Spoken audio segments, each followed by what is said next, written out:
Today's topic is M&A, key tips and perspectives in buying and selling a venture-backed company.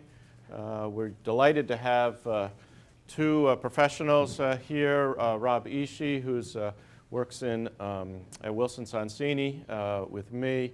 He's one of our senior members in our M&A group, so this is close to his home, where he spends heart and all his time. And Rob's been involved in more than 180 M&A transactions valued at over $70 billion. So, and all sorts of transactions, all sorts of companies too. Jim is an investment banker.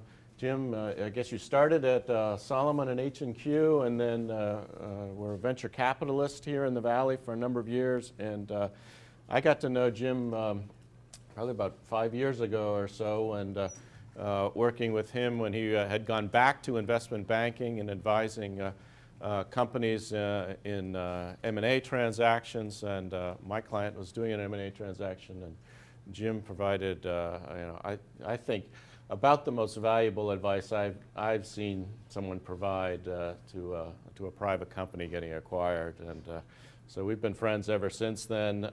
Jim's at Teknos Associates, a firm that you founded, I believe.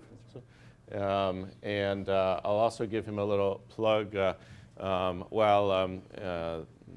Their expertise in M&A and valuations for complex transactions is excellent, but if you have 409A needs, that's something they do too if you have run into that problem.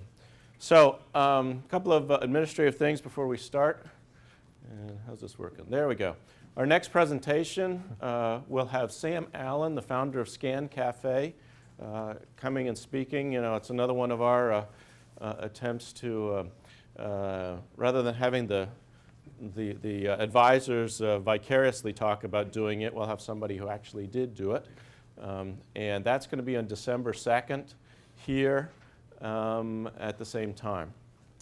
We also have a session after that in December on the 16th, so that would be what, two Fridays after that. That will be down in our offices in Palo Alto, and that's going to be on marketing, and strategic marketing and positioning, and we'll be sending out an announcement on that one fairly soon. Just to remind you, we've got previous tutorials available online. The URL is a little bit easier to remember right now, WEP Workshops, but also if you just try putting Wharton into YouTube, generally you'll come up with a number of the sessions. Also, we're going to have legal office hours for about an hour after the session today. If you have specific questions, if you want to go deeper into any of these issues, at least in the legal side, I'll be over in the Dean's conference room, and it's just an informal session around a table where anybody can throw out any sort of issues and questions, and we'll try to help you out that way. So, with that, I think I'll turn it over to Rob and to Jim, and thank you very much. Thanks. Okay, so today we're talking about mergers and acquisitions, buying and selling a venture-backed company. We thought we'd start off with just a few slides with respect to the market and just the nature of an M&A transaction versus an IPO as an exit.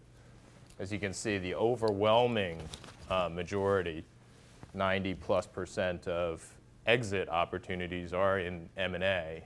This wasn't always the case. Frankly, if we extended the chart down into the late 90s, you'd see a lot more IPOs.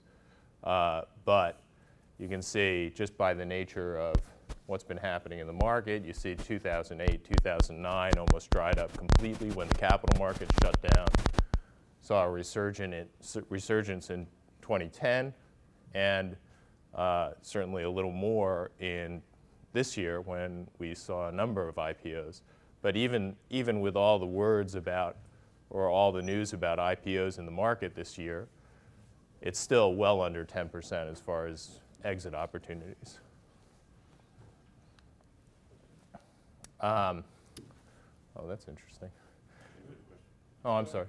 Did your mergers and acquisitions include how do I flip back? Exits to private equity versus acquisition by. Sorry about that. Where does private equity? Private equity would be an M&A transaction. Yeah, no question about it. So, private equity exits. Clearly, when a private equity sponsor takes a company public, in order for them to exit, that would be in the IPO. Clearly, in the IPOs. Yep. So this shows a little more about the market. Again, a little breakdown in the M&A space of that last slide. Again, you see the large fall off in 2008, 2009, the resurgence in 2010, and we were just actually having an interesting conversation about 2011 just prior to this session. I guess I was positing that these annualized numbers that we threw out there are probably not going to be achieved, because what we're seeing is we're definitely seeing some softness now. The market, the turmoil in the markets are making it very difficult for significant transactions to be done. That doesn't mean they're completely gone, but as if you're a serial acquirer of venture-backed companies, it's hard to make the decision to go out and buy a company at this point in time. Certainly a public company, in the sense that who knows what the valuation would be, and whether or not you could get an agreement on valuation with a public company right now is very difficult.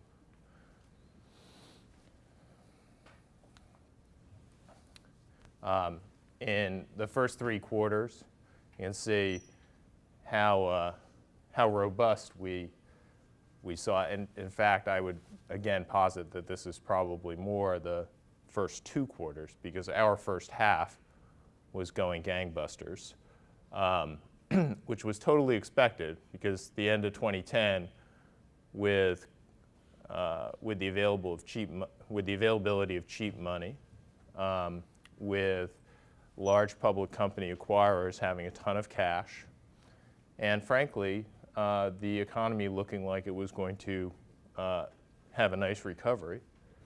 Their buyers were out there buying companies, and the activity led to higher valuations and just a general frothy activity in the M&A market. I think that in the 3rd quarter, particularly August, September, we definitely saw that come down a little bit, and I would say that October and November have been difficult months in the M&A market.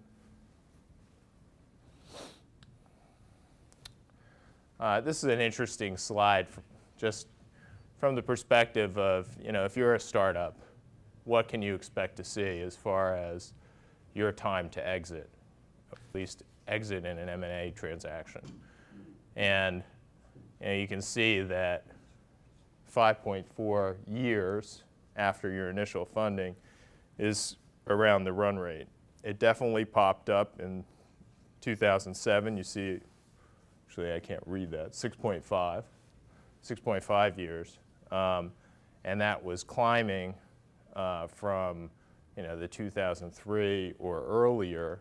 Again, if you show the chart a little further back, you'd probably see something even less than 3.8.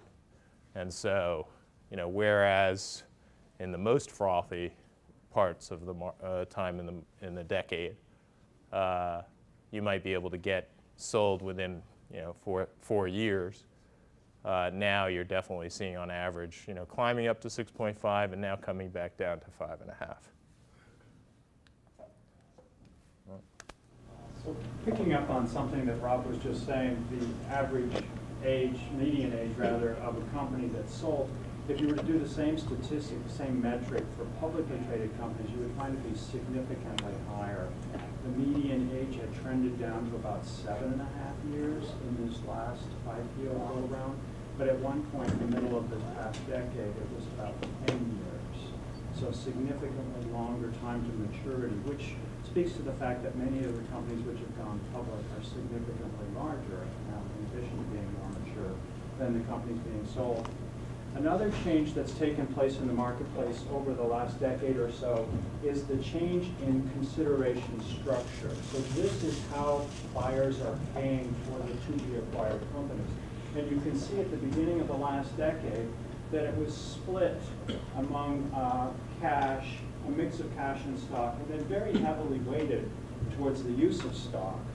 And then as the market fell off in the crash in the early part of the last decade, the use of stock declined and has stayed quite reduced throughout the period. There still is a mix of cash and stock, and at one point, back in 2009, when there was an element of desperation, in many cases deals were being done under very hard circumstances, there was a greater use of stock in the mix. But basically, corporate acquirers have trended towards a greater use of cash, especially in public deals. So they view their stock as undervalued. They're not willing to use that cheaper currency. There's a lot of cash on their books, and they can't earn a decent return on it in deposits or similar forms of investments, so put it into acquisitions. In terms of the sorts of companies which are being acquired, we did these pie charts to show what things looked like a year ago and currently. And you can see that some sectors haven't changed very much. There's still a lot of activity in the internet category. Of course, a lot of activity historically in computer and software. But notice the difference in biotechnology 1 year over the next. A year ago, it was only 1% of all deals, whereas more recently, it's been closer to 10%. And there are some other changes as well. This category up here in the upper right quadrant, industrial and energy, which you could call alternative energy and clean tech too. That's where that gets lumped in. So despite all the talk about it, it's not a very large factor in the whole marketplace. As was said a few minutes ago, values have moved up in recent time. And you can see that there's some segmenting of values by the size of the deal. So the deals that are smaller, less than $250 million in transaction size, have had significantly lower multiples until quite recently in this past year when there's been greater movement there. And there's been some stratification of that market through the whole period, with the median enterprise value to EBITDA multiples being depressed in the first part of the decade, rebounding somewhat in the middle part of the last decade, going down as you would expect during the credit crisis and the more recent market turmoil, and then moving back up during the period that Rob referred to earlier. And then very briefly, this is only public deals. It doesn't refer to the private companies, which are the main focus of our talk this morning, but the sort of premiums that have been obtained by companies in the process of selling followed a similar sort of pattern and had been up until quite recently, the first part of this year. This is a rather busy chart. It's a bit of an eye chart. I apologize for all the detail on it, but it shows the activity of the 10 most acquisitive information technology acquirers in the space over the last decade. And it's an interesting ranking because if you were to go up to many Silicon Valley entrepreneurs and say, who's the most active acquirer, they might come up with a different name than is at the top of the list, which is Hewlett-Packard, having made a total of 77 transactions over the last decade. It's been a real makeover of HP. I'm not quite sure about the results given the turmoil in leadership there, but it has been substantial. Oracle, which had historically not been an acquirer until the past decade, and you can actually see that in the empty slots for the first few years, even of the past decade, has really stepped up and become the second most active. Cisco, which has always driven its product development strategy with acquisitions, is there very firmly in the number 3 slot. IBM has made itself over almost completely in the last decade, largely through acquisitions. And then the rest of the names trail off into those that you would expect. You know, eBay and EMC are relatively young companies. For them to appear in the top 10 is significant, and we didn't go any further than that, but you would quickly find names like Dell up there as well. very interesting. It's a good place to start if you're thinking about your own company and where it might be acquired eventually, is to look around the ecosystem, figure out who are the natural acquirers, not only where are there product overlaps or product voids in someone's line, but who has a natural tendency to acquire, and to let that be part of your thinking about the process. So speaking about the process, I'm going to take just a moment to go through a few slides that deal with the sort of investment banking side of the process, and then turn the podium back over to Rob, who will deal with some of the legal issues that a company ought to consider. There are several different ways to go about selling a company. There is no single best way, and there is no uniform way to do this. The approach really needs to be tailored to the circumstances of the individual company. I, for the sake of this presentation, bucketed this into four main categories: an auction process, a controlled sale, a very targeted solicitation, and then a closed negotiation. And from left to right, they range in openness of the process.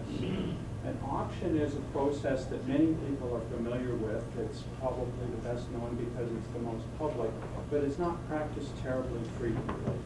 It's a process by which an investment banker prepares a company for sale, and then very widely distributes the materials about the company to a wide range of potential buyers, including not only strategic buyers, but so-called financial buyers, funds and others who might have a pure internal rate of return interest in the company, not in integrating the product line into their own product line.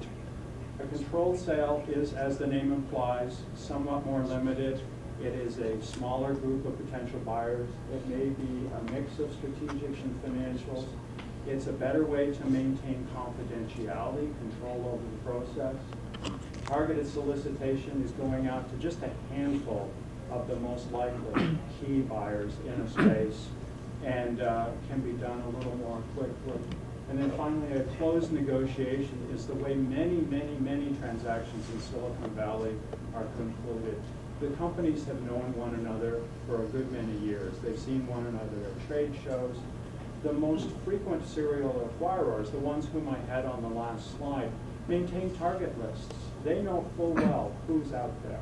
They watch the venture financings, they watch the press releases, they go to the trade show, see who's making a splash. They'll have gotten to know the people in one-on-one meetings. In some cases, the large companies will have partnered with the small companies for distribution arrangements or things of that sort. So it's not at all a surprise when the large company approaches the small company and says, I'd like to buy you. And then it becomes a bit of a quandary for the young company to think through whether it's best to just accept that offer, or there's a bit of time needed to go out and shop the company and see if there's a better offer to be had, and in the risk possibly losing the potential buyer. These are all issues that need to be sorted through with your advisors, with the law firm whom you've worked with historically, with the investment banker you might have hired to help with the transaction, things of that sort. And as with any analysis of different alternatives, not only are there benefits, there are disadvantages. I mentioned some of the disadvantages a moment ago of a closed negotiation, and that is that it limits the number of potential buyers, potentially limiting the premium that might be obtained in the process. Similarly, as one goes from right to left and the process becomes more open, there's more disclosure of information. And that is potentially very problematic for a young private company, because in many cases, that young private company has flourished in the lack of attention. It's obtained high margins potentially, which now may be known to customers. It's done things from a competitive standpoint that the others haven't been able to figure out, and those secrets would become, to some extent, and Rob will talk about the extent of disclosure, revealed in this process. You know, I might add, excuse me, I might add one thing on that previous chart is the overlay of your legal duties, or the legal duties of the board in the sale of a company. The board has a fiduciary duty to maximize the price obtained for the shareholders with respect to a sale transaction. Those are called Revlon duties. And when you get into that closed negotiations column and you're just talking to one buyer, and one of Jim's notes there said, you may not maximize price. Well, that's a very difficult thing. There's some real tension between your legal duties as a board to maximize price for your shareholders and the countervailing issues with respect to confidentiality and choosing to go with a closed negotiation for one reason or another. So it's a tough balancing act. And when you get into the public sphere, public companies very seldom have a closed negotiation and that you just talk to one buyer. You generally go out and do a market check, touch base with a few logical acquirers, or you have what's called a fiduciary out, the ability to break the deal if someone comes in with a higher price after the deal's announced. So. And some buyers are even urging sellers to go shop. Right, exactly. In private equity transactions, private equity sponsors typically try to lock you up very early, get you into a period of exclusivity, sign the transaction, and one of the methods that a board can fulfill its fiduciary duties is to have what's called the go shop. You announce the deal, and then you conduct an auction. Which would seem to be contrary to the buyer's interests, but it is to deal with the very issues that Rob was raising, the fiduciary duties of the directors as laid out under Rev 1 and some other decisions. I put up, for the purposes of discussion, a sample timetable.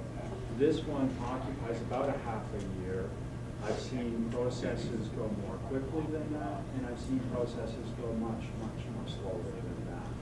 But for the sake of argument, it's a good place to begin. As you would expect, in the beginning, there is a process of getting to know the company, preparing some materials, and then after a few weeks of all of that preparation, going out and contacting buyers. Obviously, depending upon which of the four alternatives from the prior slide has been selected, will drive different steps and different elements of the timing. This is from a middle case, if you will. As the buyers express interest based on the first phone calls, based on the first email disclosures of a very short, very summary document, typically no more than 2 to 6 pages, an executive summary, if you will, of the company. The buyers will want to have their first interaction with the sellers. That is, if they don't know one another already. And in some cases, if it's a distant buyer, that interaction will take place over the phone, almost like a roadshow pitch. In others, they will get together face-to-face. That very quickly, if it took place initially over the phone, will lead to face-to-face meetings. One of the principal tasks of the investment banker, and to some extent of management in this process, is to try and keep the horses even with one another. In an ideal sale process, all of the potential buyers will get to the finish line at about the same point in time. But of course, the real world is not ideal. And very rarely do the buyers get to the finish line at the same point in time. As a consequence, there's a bit of an effort to manage the process to delay a potential buyer from putting in a bid too early, because at that point, the other potential buyers don't yet have enough information about the company, haven't gotten themselves comfortable, haven't run the potential acquisition through their own internal processes, which at a big company can be quite cumbersome, quite time-consuming, and haven't put a bid on the table. So our goal is to prevent the seller from having to consider only one offer at a time. But of course, that happens, and then one must go through the sorts of internal analysis that Rob was just talking about, and make the larger decision: is it worth brushing off the bird in the hand and waiting for the one that may still be out there in the bush, or do you seize the one in hand? It's a difficult process.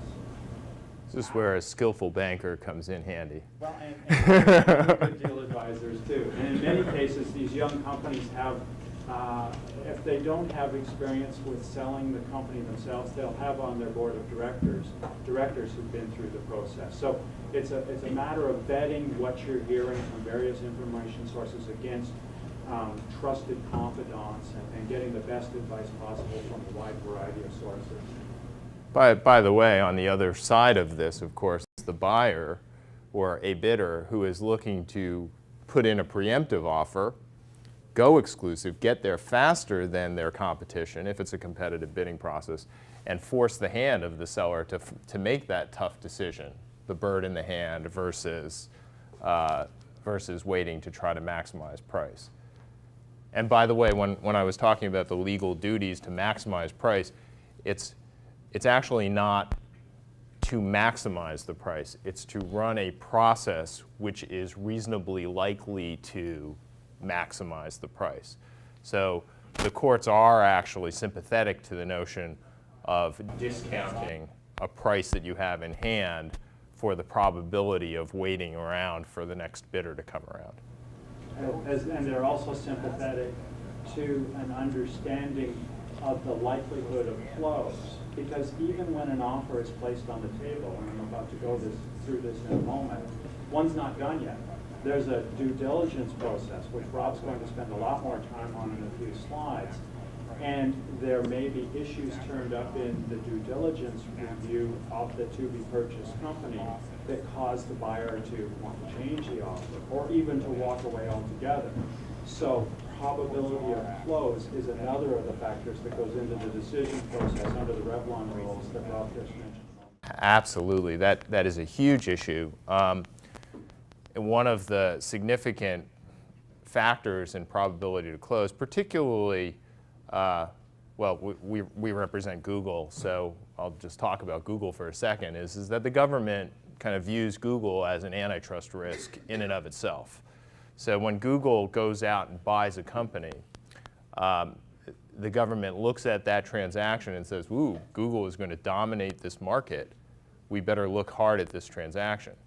So we call that, it's a significant antitrust risk because the government might actually block the transaction because they feel it's anti-competitive.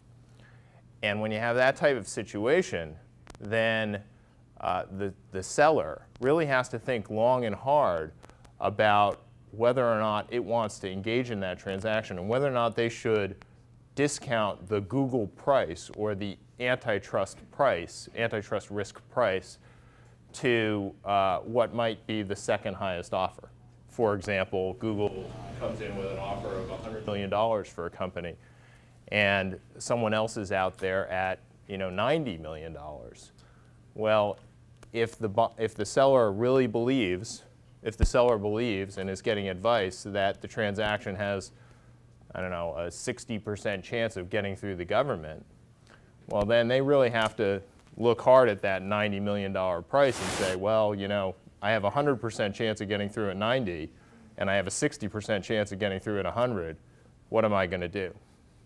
And your Revlon analysis, or the courts, would be very sympathetic to a seller taking that $90 million discounted for the antitrust risk. Oh. Sorry, a little technical issue here. Sorry. Sorry. I could keep talking. Apologize for that. So picking up directly on Rob's remarks, at the other extreme, you might have a buyer which is not cash rich, such as Google. If you'll remember back to my very first chart, the vertical bars divided into 3 categories, there still are some deals done for stock. And in some case, the deal might be an all-stock offer by the purchaser. So the board will have to consider in its evaluation of the transaction the adequacy of the stock that's being presented. And that can be a difficult assessment because there it's not so much a bird in the hand as the potential for a bird in the hand. What if that transaction is concluded and before even the lockup period ends, the stock declines substantially in value? These are all things that have to go into the sort of thinking that Rob just described. Moving down to the bottom here, once there are offers or an offer on the table, there are a variety of different mechanical things. And as I said, in a few minutes, Rob's going to talk about some of those mechanical things and more particularly issues that need to be looked at in advance to prepare a company for that mechanical process. But leave it to say for the moment that the buyer wants to know everything that there is to know about the to-be acquired company, particularly if it is a stock deal. And most of you probably know that in a stock deal, the acquirer takes on all of the assets and all of the liabilities of the to-be acquired company, whereas in an asset deal, it's pick and choose assets and perhaps some liabilities. So there's a real premium on getting to know everything about the company, and this is referred to as a due diligence review. And we've seen some young companies almost swamped by the process. I recall a young company which was to be purchased by IBM. The deal was eventually concluded, but for the initial meeting, IBM proposed sending more people on its due diligence review team than the young to-be purchased company had on its payroll. Obviously not a tenable situation. And we persuaded IBM to break the team up into 3 and to send them in waves. You know, not only is it not logistically possible for some young companies to handle this, but there is another matter as well, and I don't know if you're going to touch on this, Rob, and that is the matter of maintaining confidentiality. Often the management team won't want to discuss with the entire employee base what's happening. It can be a tremendously dislocating event, and if the deal isn't concluded, then the employees have been distracted. In some cases, they may have put their resumes out and gone elsewhere, fearful that they won't be kept on in the combined company. It's also something which competitors are very fond of using. You can imagine a sales call for an enterprise software product in which a competing salesman says, almost in an offhand way, "Oh, XYZ, you're thinking about buying from them? Well, you know, they're being sold right now. I hear they're not doing terribly well." It can really undermine a young company. So confidentiality needs to be maintained. And that can be difficult in this process. Rob's going to talk about the various layers of disclosure at various points in time. So from an offer, typically the deal moves to some sort of a letter of intent or a term sheet. Most elements of that are non-binding. From there, the lawyers really kick into high gear, prepare a definitive agreement. Those can run to hundreds of pages, you'd say? Not hundreds. But 100 is not uncommon. And when all of the deal points have been worked through, finally there'll be a closing at which the various agreements are signed and the funds change hands and people can move on with the more substantial work of post-closing integration and celebration. I like to say that the best companies are bought, not sold. And that sounds sort of cliche, but if you think about it, it's really true that building a company with a variety of alternatives ahead of it is the best way to maximize value. Most specifically, I'm not talking about just building a company which has an alternative of going public versus selling. I'm talking about a company which has substantial viability, which is gaining momentum in the marketplace, which has the ability to sustain itself. That will be the most interesting to potential purchasers. I know that there is, in some circles, a feeling that a company can be built up rather quickly and then just, and this is a cavalier term, flipped to one of the 3 most likely buyers in a category. That's almost invariably a formula for disaster because rarely do things work out exactly as planned by the sellers of such a company. I mentioned already that the most likely, in many cases the highest value acquirers, know the marketplace already. They are keeping track of young companies almost from inception. They maintain master sheets, and in some cases they don't want to talk to potential companies, potential purchasers, unless those companies are on the sheets already. So it's not really optimal to build a company thinking about selling it. Build a company to build a company. Build something with substantial value. That said, once into the sales process, there are ways to enhance value, if you will. Obviously, the best way to enhance value is to have a good company. And that refers to the product or service that's offered and to the mix of the revenue, the growth pattern that the company has established and can reasonably project forward, and the customers, whom the company has solicited already. One of the ways to maximize value is to create competition, and I've been referring in my remarks to having a variety of different bidders, getting to the finish line at the same time. Sometimes that's a real process, sometimes that's a bit of bluffing, almost like in a card game, and creating, if not actual scarcity value, at least an impression of scarcity value. And then finally, at the top, there is the stage management of the process, understanding the market and the buyers. In getting those horses all to the finish line at about the same time, it may help to start some horses much earlier than others because they're known to be slower. And that goes to process management and things of that sort, which a good banker brings to the whole process. So that said, let's turn it over to Rob and have him talk about mechanics and preparation. So, so we thought we'd talk a little bit about the preparation for, or the pitfalls, or some of the common pitfalls that arise in an M&A transaction, or at least in the preparation for a venture-backed M&A transaction. Now I'm going to contradict Jim in a little bit here, because. And not contradict him. But I'm going to say something that's a little inconsistent in the sense that good companies are bought and not sold, and I don't disagree with that at all. But in the process of starting your startup company, you do have to be very concerned about corporate hygiene, is what I like to call it. And these are things that are stumbling blocks for a lot of venture-backed or startups, in the sense that if you're not careful about where your IP comes from or how you've protected it. For example, invention assignment agreements are very important to the extent that you have founders that have been elsewhere. I mean, frankly, all of your individuals, employees are going to be from someplace. Even if that's a university, it's not true that they've just been in corporate locations. Absolutely. Universities are actually some of the most difficult situations. And so a professor in a university has invented something, brings it to the table, and the question is does the startup have full title to that IP or full right to use it? Or could there be a stumbling block with respect to the license it gets from the university?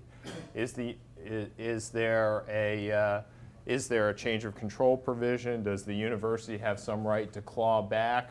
What could happen if the startup breaches that license agreement? Those are all very big problems for startup companies selling to a large serial public acquirer, and could, in fact, put the deal at a halt or substantially change the value of that transaction. Clean capitalization is another. To the extent that you can keep your capitalization very clean, that is going to be a big plus. Or actually, it's a prerequisite for a public company buyer. You see the Zuckerberg twins with respect to Facebook. Now that's kind of a little bit extreme, but that type of situation arising, if Facebook was selling, a few years ago, selling to Yahoo, as we all know, that conversations were occurring, and the Winklevosses came out of the woodwork at that time and sued for whatever percentage of Facebook that they were seeking, that accusation or that allegation could have derailed that transaction at the time. There's no question about it. And so I don't know what the merits of that allegation were, but to the extent that you can avoid that, you have very clean paperwork, you know who you get granted options to, you know how the company was formed, you can document this, and you can show this all to a public company acquirer. That's going to be very helpful and, as I said, a prerequisite for the sale of that company. To the extent that you have problems in that area, it could really affect your ability to sell the company. Stock option pricing is maybe a little bit technical, frankly, but to the extent that your options are priced incorrectly or you haven't been getting 409A valuations, and that could be a significant problem with respect to the transaction as well. Material agreements I'll talk about more on the next page, but this really goes to the types of agreements that you've entered into as a young startup, to the extent that the agreements have change of control provisions, granting the third-party contractor a right to walk from its commercial arrangement with you if you sell the company. Well, lo and behold, the public company acquirer may be buying you for that particular commercial agreement. And if that's the relationship that that public company acquirer wants to assume, then giving that third-party contractor some ability to renegotiate with the buyer is awful, right? If they decide, well, we don't want to do business with Google, or we don't want to do business with Juniper, or name HP, then that could be very problematic. Or if they see an opportunity to renegotiate and change the price. Similarly, agreements that contain non-competes, which could purportedly bind the public company acquirer, that would be awful. So to the extent that you enter into an agreement that says you won't compete with the other party to the contract, and that contract says you and all your affiliates will not compete. Well, an affiliate will also be the buyer. And so to the extent that HP is somehow bound or purportedly bound by a non-compete to not compete with this third party that you've entered into an agreement with, that could completely derail the transaction. So this type of issue is something that startups should be aware of. I'm not saying that it necessarily, you have to run your business, you have to build the business that could put you into a position to sell the company, but you have to be cognizant of some of these terms that contracting parties might seek to bind you into, and that could definitely put a damper on your ability to sell the company down the road. Licenses is another, to the extent that a license term purports to reach to the buyer or reach to the buyer and its subsidiaries, the license could substantially broaden in scope once the transaction is complete. And HP probably doesn't want a license on the terms that you, a small startup, has negotiated. And so that could be a significant problem in the transaction. Yes? Question. So usually a smaller company getting a bigger deal, right, as I've done it a few times, they can hold this over you, like the change of control assignment provisions, things like that. Like it's a much larger company, like, well, we're not going to do a deal with you unless you sign these agreements, these non-competes, these licenses. So it's always a slippery slope. Like, we get this deal, we're made, but if we're sold, like, we might lose the whole thing. No, that's exactly right. There's some real tension there. Yeah. The large public company that's entering into the arrangement with the startup is going to seek a lot of these terms. And you have to realize the repercussions of them. And frankly, you have to push back. The question is there a compromise? Is there an ability? Well, first, you have to be cognizant of the issue and cognizant of the fact that these types of terms have implications on your sales process. From there, pushing back and reaching a compromise to the extent that one is available, or pricing the transaction accordingly, understanding what you're getting into. It's a pretty good test if the larger company really wants to do business. They'll try to come up with a compromise. So it's a pretty good litmus. That's absolutely right.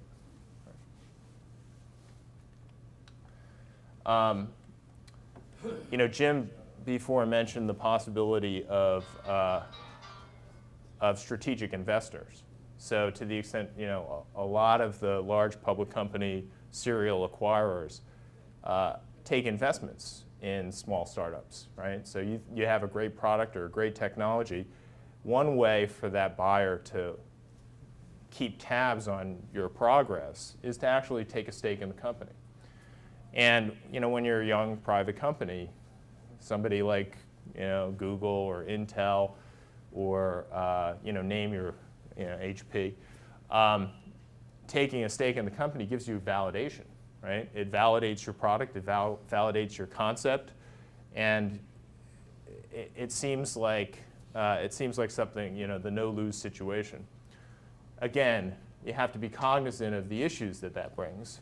For example, they might ask for a seat on your board, or they might ask for board observer rights, or just above that, they might actually ask for their own series of stock, and that series of stock having a veto over a transaction.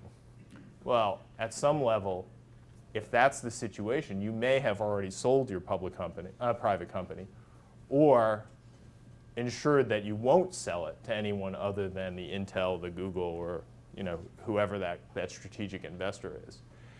And that's a business decision, and you might want to take it. But frankly, you just have to be very cognizant over the fact that that's the effect that this might have.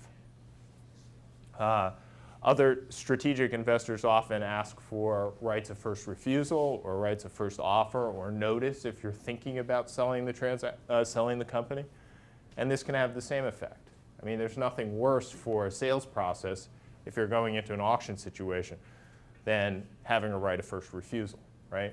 So these buyers come in, they do diligence, they put a bid on the table, they negotiate for 26 weeks, and lo and behold, there's a clause in one of these agreements that says, oh, and by the way, we have a right of first refusal on the company. So by the time you reach that agreement to sell the company, suddenly then you have to go offer it to the strategic. If I could jump in, I think in some cases that will actually preclude potential offers. It might even preclude people taking a serious look at the company. So backing up what Rob said, it's important to structure these very carefully up front and to make them as weak as possible, or to have the terms as tightly defined as possible. So if, for instance, if there's a notice period or an answer period, keep it as short as humanly possible to not preclude a good sale process. Yeah. Or, as this gentleman pointed out, if that strategic investor really wants to take a position or create a relationship with your company, they will waive that provision, or they'll eliminate it. When you push back on them, this is something of a test of leverage, right? And this will be one of the key points, frankly, in the development of this private company, in the sense that you have a very tough decision to make at that point when someone's asking for a right of first refusal for you, because you're basically making a significant decision with respect to the sale of your company at a very early stage in its development.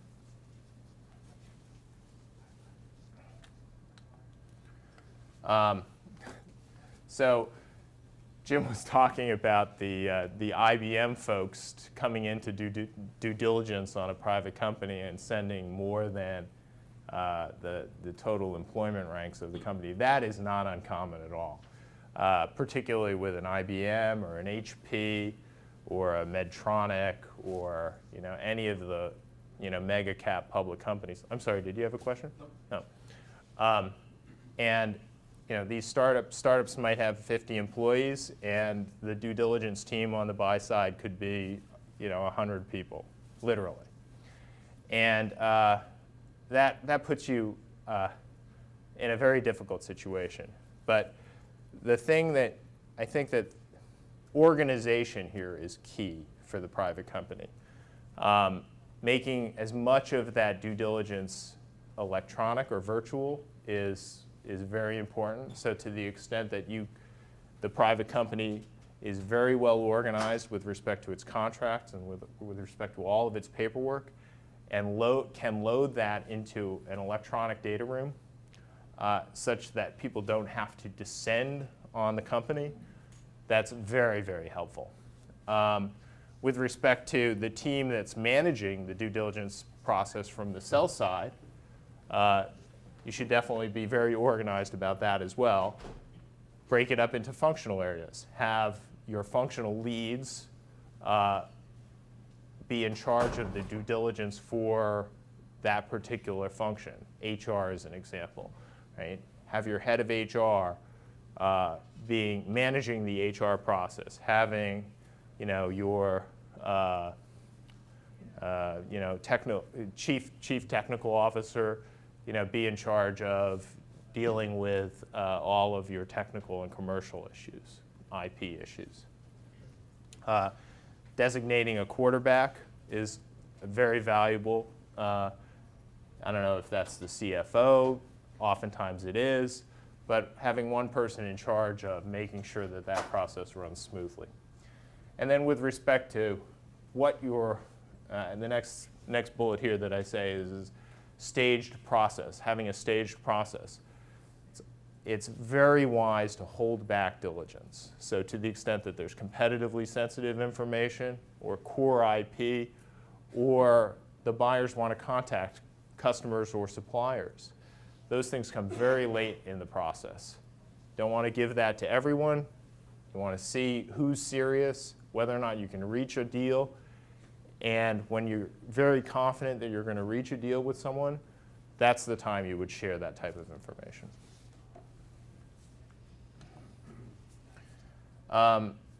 Some deal terms.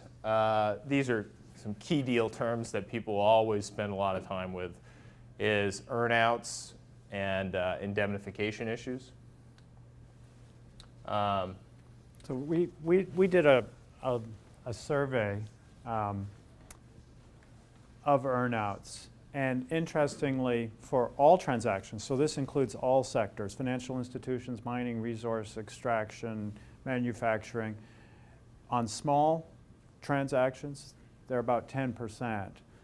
On larger, they shrink in importance, whereas for software and biotechnology, using those as two proxies for the IT and life sciences industries, they are more significant. Interestingly, on the large deals, the number of earnouts has shot up very radically in the biotechnology sector. We've seen deals where half, or in a few cases, more than half the consideration value on a biotechnology company lies in the earnout. And the trigger for that could be, interestingly, probably obviously, FDA approval of a drug. Yeah. You want to give a they call it. sentence explanation of what an earnout is? Sure. So They call those bio bucks, by the way. The earnout is so if you're the biotech that has a product under development, and you believe your company's worth $500 million, and the buyer thinks your company's worth $100 million, but it could be worth a lot more in the case that you get that FDA approval. It's the perfect time for an earnout, and that's why you see them in biotechs all the time, because so much hinges upon the FDA approval. So if you get the FDA approval, the company might be worth billions to the pharma that's buying you. But if you don't get the FDA approval, then frankly, it's probably worth very little at the end of the day. So the $100 million might be just funding your startup costs. Hey Rob, just a question. I mean, I've always thought of earnouts as a basic failure to agree on price. And normally earnouts are not structured on a single trigger. It's like product performance or revenues or earnings or contribution to some financial metric. How often, I mean, to the extent you guys stay at least apprised of, transactions on a post-event basis, how often do earnouts result in litigation?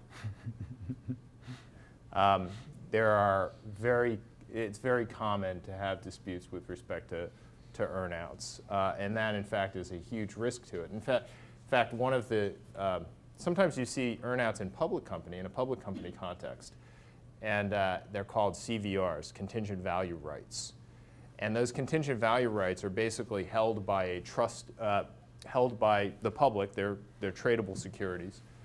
But there's a trustee that watches out for the rights or the interests of the holders of the CVRs.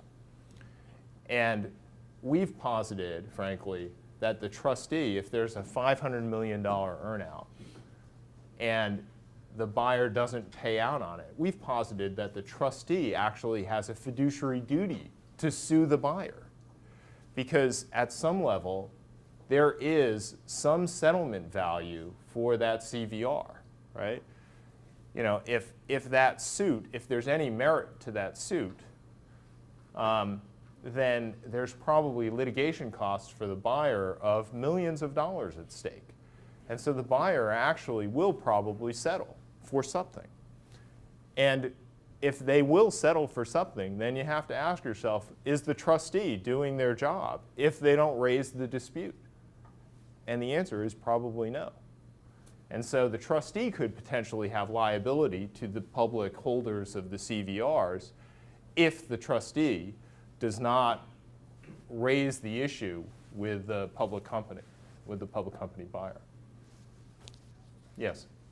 Are the CVRs typically based on single event items like FDA approval versus an earnout that's based on financial metrics? So it really depends on the company. Just one comment. We have a webcast audience, so if you guys could just recap, and they can't hear the question, so if you could just quickly recap what the question is, and that way the Sure. webcast audience can. Sure, absolutely. So the question was whether or not the earnout is typically a single event or multiple events. And I think that the answer is that it depends. So if it's a one-product company and it's all about that one product and it's all about getting FDA approval, it might very well be that one single event. Most companies have multiple issues, right? So there might be 3 FDA approvals. So you get a milestone for each of those 3 FDA approvals. You might also get a revenue earnout on top of that. So as that first product gets FDA approval, then it might have a revenue component to that. But the most common, frankly, the most common 2 earnout milestones are either a revenue, usually revenue, not EBITDA in private companies, but usually a revenue earnout or a milestone event like an FDA approval or the completion of the development of a chip or what have you, bringing something to market. In fact, kind of spoke about the targets. Well, we're running out of time, but one of the concerns, or a couple of the concerns about earnouts, is you have these the possibilities of dispute into the future, and the target side will always seek to maintain some control over the post-closing operations, because you're putting a large amount of money into the hands of the buyer, and if you have no control over their actions, then you have no hope. I won't say no hope, but you have a reduced likelihood of getting that earnout. And then business integration is the competing concern. So on the buy side, the question will be, well, we have to control this product, we have to control the development, or we have to integrate this with our business. And to the extent you integrate that more with the buyer's business, then the target loses the ability to control, or the shareholder's rep or the trustee loses the ability to control and judge whether or not the right things have been done in order to earn that earnout for their shareholders. Indemnification and escrows. It is very typical to have reps and warranties. If those reps and warranties are not true, or there's a problem with the private company, the public company acquirer will seek recourse through an escrow. The escrows are usually 10 to 20% of the purchase price. The big issue for escrows is whether or not the escrow will be the sole remedy for a buyer, and whether or not the buyer can go back after the shareholders for problems. Those escrows are typically 1 to 2 years. And again, the big issue is going to be, what are the exceptions to the limited duration of that escrow? What can you go after the shareholders, and for how long can you go after the shareholders? On the buy side, some of the big reasons that you don't have successful acquisitions is the buyer is incapable or doesn't effectively integrate the business into its own. And one of the things, I guess I would say that the key things with respect to integration planning is to identify key employees early. And if you want those employees to stick around, you have to figure a way to get them to stick around. And sometimes this can be challenging, but typically it's economic. But it can be very difficult when you have a founder of a company making, tens of millions of dollars on a transaction. How do you keep that founder that's critical to the operation? How do you keep them around working for HP rather than starting up their next thing or going to the beach? That's a very challenging issue. And with respect to that individual or that founder, the best way to keep the organization together is to figure out how to sell that founder and how that founder sticks around and sells his or her organization into the transaction, right? This is going to be a great transaction.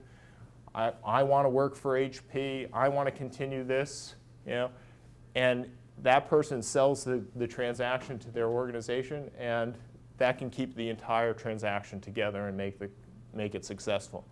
I often think of the process on the buy side as a two-way interview. And this is, I think, a huge failing of a number of public company buyers, is that the public company doesn't always realize that they've got to convince the sellers or the seller's employees that HP is a good place to work and that they're going to be able to achieve their goals within the HP organization. And if HP doesn't do that, they'll lose their key individuals and they'll lose the organization that they're buying. The last bullet point here is I say separate deal teams from the business owners. Oftentimes, heated negotiations lead to bad feelings. And so having a separate corporate development team that beats up on the target company and gets the best terms, rather than the people that are going to be actually running the business after the closing, is pretty critical. Because you don't want those bad feelings to extend to the business owners after the deal is complete. Do you see that? Do you see that a lot? Oh. Do you see that a lot with the separation? Do you see other transactions that you've been involved in? We refer to it as good cop, bad cop. Quite seriously, yeah. There are people whom we can't afford to get into an antagonistic relationship with the potential buyer, who are kept apart from anything other than pure presentation. Keep them right out of the negotiation, because if there's a foot put wrong in that, it could queer the deal. Yeah.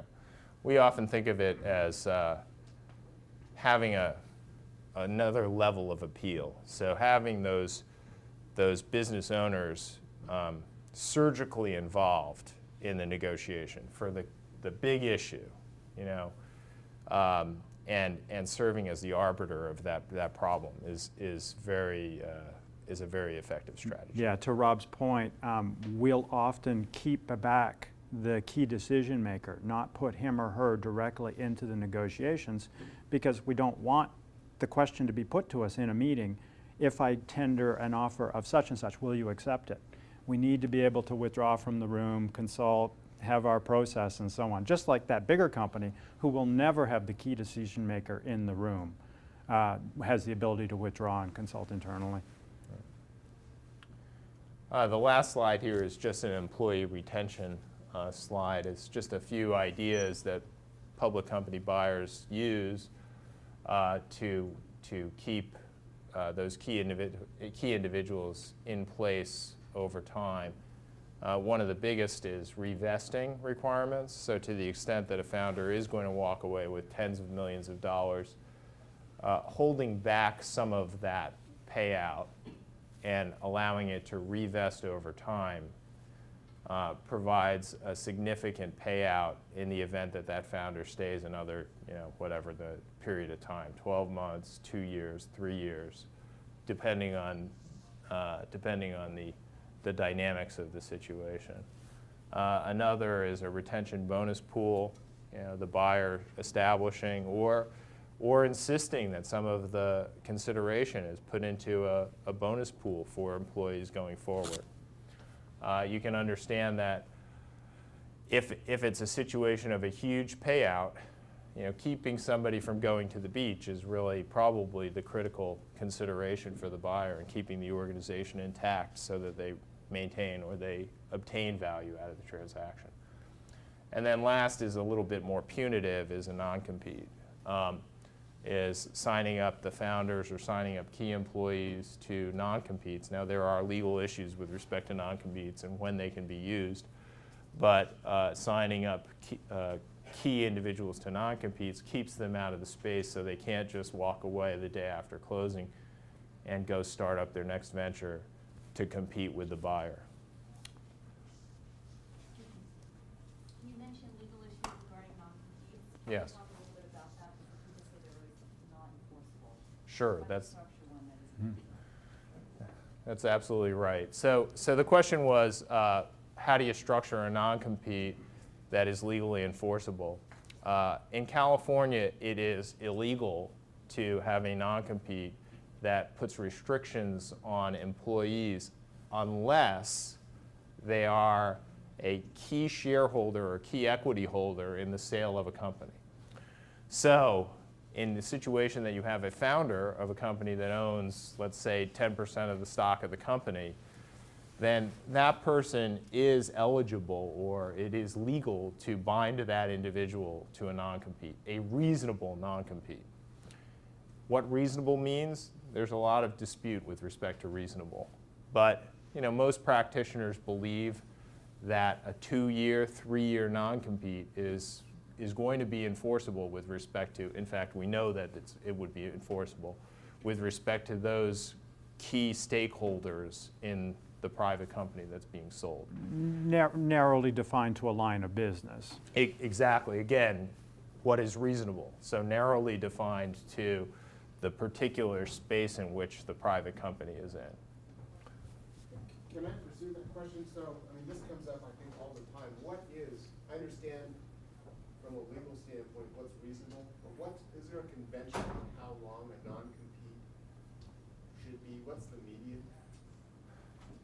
I would say that the range is 2 to 3. The most typical range is 2 to 3 years after the closing of the transaction and not linked to employment. So if you put a term in there saying 2 to 3 years after the later of the closing or the departure, the termination of employment, that could turn into a 10-year non-compete. And frankly, I think that would be clear that would be unenforceable. What potential pitfalls should sellers think about when the acquirer comes from an emerging market or is held by foreign jurisdiction?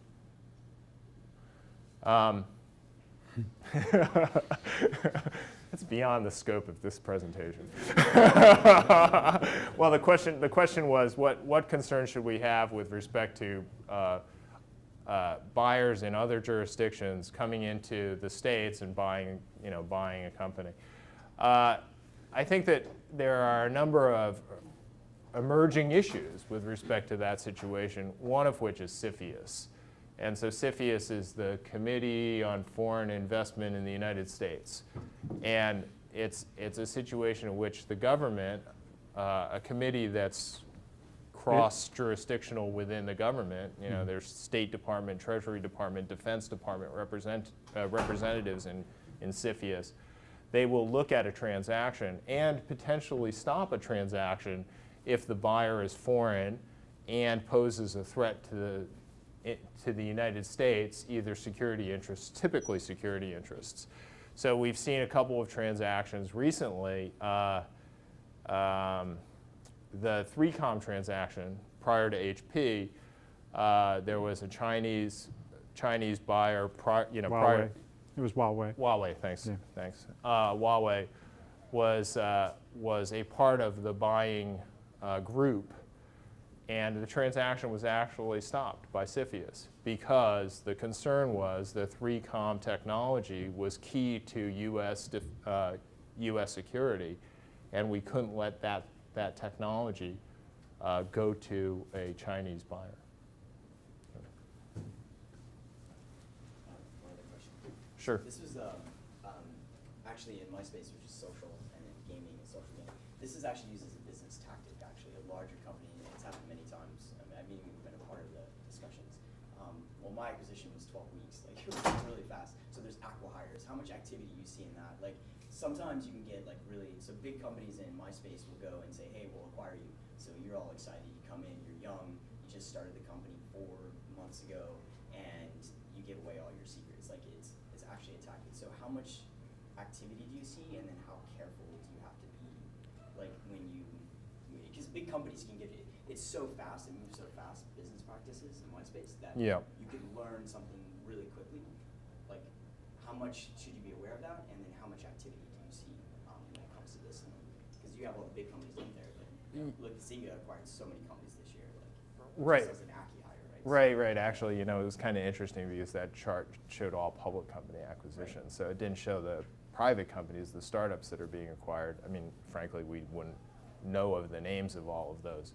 But if you started putting those companies into the list, a lot of other companies would show up. I mean, Facebook, Zynga, Google, they're Groupon, they're all buying small private companies in that manner.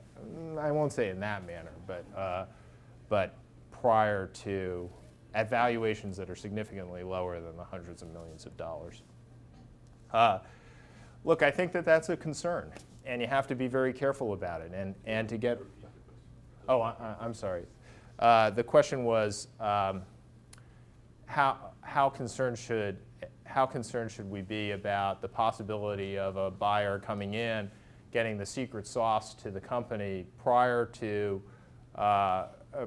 really getting up and running in an early stage of development of the company, and leaving the company basically coming in, looking at the secret sauce, getting all the technology of the company, or getting the key ideas, and then going away and leaving you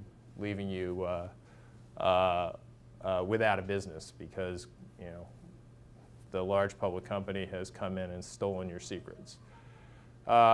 It's a concern, and you definitely have to be very careful about who you share your diligence with, right? And so the question is, and NDAs only go so far, right? I mean, which is why in diligence you stage, our recommendation is always to stage the diligence, right? Not show the secret sauce until you know you have a deal, until you've negotiated, have the key terms settled, and sometimes even the definitive agreement largely complete. So you have to be very careful about sharing your key information. I mean, it almost became a joke in our space. Oh, they want to acquire you? Well, they just want to see what's under They just want to see what's under the hood. I mean, Yeah, it's- absolutely. So I've always, I've been a part of them, and they're pretty, you just can't say anything. You're like, if you want it, then you have to That's see the company, that's it. Like, that's absolutely right. You have to be very careful about that. Can we take one more question? Yes. Question on valuation. You mentioned that the average deal was 5.6 years or 5.4 years before they got acquired. Seems like 5 or 6 years ago, some people's expectations may be much greater than what they're worth than what they're maybe worth today. But they've had a lot of investment over time, so the investors are going to get washed out to some extent. How do you bridge that gap, or is that a problem that people just have unrealistic expectations? Well, I think that the perception that there were shorter times to acquisition was fanned by the press, but not borne out by the statistics. And by the way, that was a median, not a mean, so it's not skewed by the overly senior companies being acquired. I've never seen it below about 4 as a median, even back at the internet .com boom. So, and there's another myth out there as well, and that is that founders of companies are typically 19 to 25 years old. In fact, the data on that shows that most founders are 35 to 45 years old, considerably further along in their career, knowing enough to go about doing this. But I think that there's a general perception on the part of both founders and investors in young companies that it's going to take at least 5 years, maybe more like 7 or even 10. And that's the bargain that they entered into at the beginning. I think that's a good answer. Okay. I think that, Jim, are you going to stick around as well? I'm going to be here for a few minutes. Yeah, I'll stick around as well, so if you want to ask further questions, we'll be in the Dean's conference room. Oh, no, actually, I think you guys, maybe right here. Oh. 'Cause you guys need to roll fairly soon. And then I'll move on to the Dean's conference room in about 10 minutes and be around until 10 on any of these issues or other legal issues. But thank you very much, gentlemen. It's very interesting. Thanks.